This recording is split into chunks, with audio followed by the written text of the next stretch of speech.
Abu Dhar was very beloved to the Prophet ﷺ. The Prophet ﷺ, when he was passing away, he took the hand of Abu Dhar and he placed it on his chest. The Prophet ﷺ gave Abu Dhar some amazing nasihas, and I'm going to go through some of the nasihas that the Messenger of Allah ﷺ gave. 7 nasihas he gave to Abu Dhar. Abu Dhar radiallahu anhu says, قال أمرني خليلي بسبع. My beloved Khalil, my friend, the Messenger of Allah ﷺ commanded me with 7 things. أمرني بحب المساكين والدنو منهم. He told me, love the poor people and remain in their company. Love the poor people and remain in their company. Abu Dhar, wallahi, out of all the Sahaba, was the champion of the Masakeen. The Masakeen loved Abu Dhar al-Ghifari radiyallahu anhu. وَأَمَرَنِي أَنْ أَنظُرَ إِلَى مَنْ هُوَ دُونِي وَلَا أَنظُرُ إِلَى مَنْ هُوَ فَوْقِهِ. The Messenger of Allah, and this is such a beautiful nasihah. He said, the Messenger of Allah told me to look at those who are below me and never look at those who are above me. Dunya. Because as long as you look at those who are below you, you will be in a state in a state of contentment. And as long as you look at those who are above you, because there will always be people who will have more dunya than you, you will never be content. And then he said to Abu Dhar radiallahu anhu, he said, وَأَمَرَنِي أَنْ أَصِلَ رَحِمْ وَإِنْ أَدْبَرَتْ. He said, Messenger of Allah told me to reconcile ties. This is beautiful. Reconcile ties, وَإِنْ أَدْبَرَتْ, even if your family members turn away from you. Now this is the kamal, isn't it? It's easy to be good to people who are good to you. But it's more difficult, that family member who shuns you, that family member who doesn't give you time, who never rings you, you pick up the phone and you ring that person and say, how are you? How's your day been? And this is the teaching of the deen. The teaching of the deen to attain Jannah is not cheap. Those family members who don't give you the time. When you go to Bangladesh, Somalia, Pakistan, and you go to visit all your rich relatives, but you never go to visit those relatives who have nothing. And you know what I'm speaking about.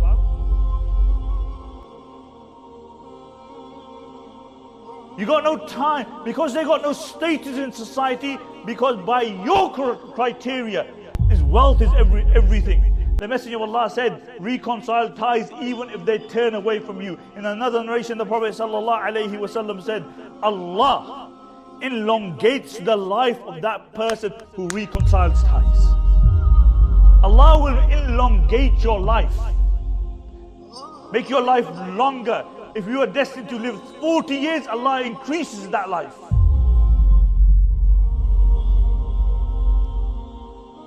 And then he says that the Messenger of Allah said, وَأَمَرَنِي أَنْ لَا أَسَلَ أَحَدٍ. That the Messenger of Allah told me, don't ask anybody for anything. وَأَمَرَنِي أَنْ أَقُولَ الْحَقِّ وَلَوْ كَانَ مُرًّا. And he commanded me, listen Abu Dhar, speak the truth even if people find it bitter. No, wallahi, there was anyone amongst the Sahaba who spoke the truth. Everybody disagreed with Abu Dhar on certain things, but he spoke the truth even if people disliked it. He confronted Muawiyah, he confronted Uthman radiallahu anhum, and he spoke what he believed to be the truth even if those people found it bitter. وَأَمَرَنِي أَلَّا أَخَافَ فِي اللَّهِ لَوْمَةَ لَائِمٍ. And the Messenger of Allah said to me, oh Abu Dhar, listen, do not fear what people will say about you. So speak the truth and never give a damn about what people will say about you. You know, we spend our life, honestly, we spend our life worried about what people think about us. And I ask you, and I'm saying this in an Islamic perspective, not what's called a dunyawi perspective. Now you think, yeah, Shaykh is saying I should do whatever I want with my life. Yeah? You know, yeah, YOLO. You only live once, Asad. He only live once. I'm saying in a dunyawi, a dini perspective. if honestly, you were gonna die tomorrow, okay? How many things in your life you would have wanted to do, but you didn't do because you were too worried about what people would say? And if death was to befall you tomorrow, wallah, you would think to yourself, I wish I'd done this, and I wish I'd done this. But then it's too late. Don't care about people. You know why? Because people are never pleased. You can never please the people. They will say, yeah, Zahir Mahmood's a good person, but, the Mr. But. Sami is a good guy, but. There's always a but. Because people, as I mentioned before, need to put you down to feel good about themselves. That is the nature of many people.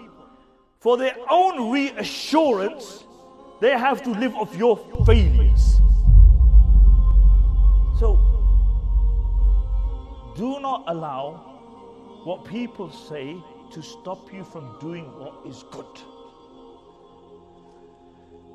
And then the last thing he says, that the Messenger of Allah وَأَمَرَنِي أَنْ أُكْثِرَ بِقَوْلِ لَا حَوْلَ وَلَا قُوَّةَ إِلَّا بِاللَّهِ. The Messenger of Allah commanded me that I recite لَا حَوْلَ وَلَا قُوَّةَ إِلَّا بِاللَّهِ profusely.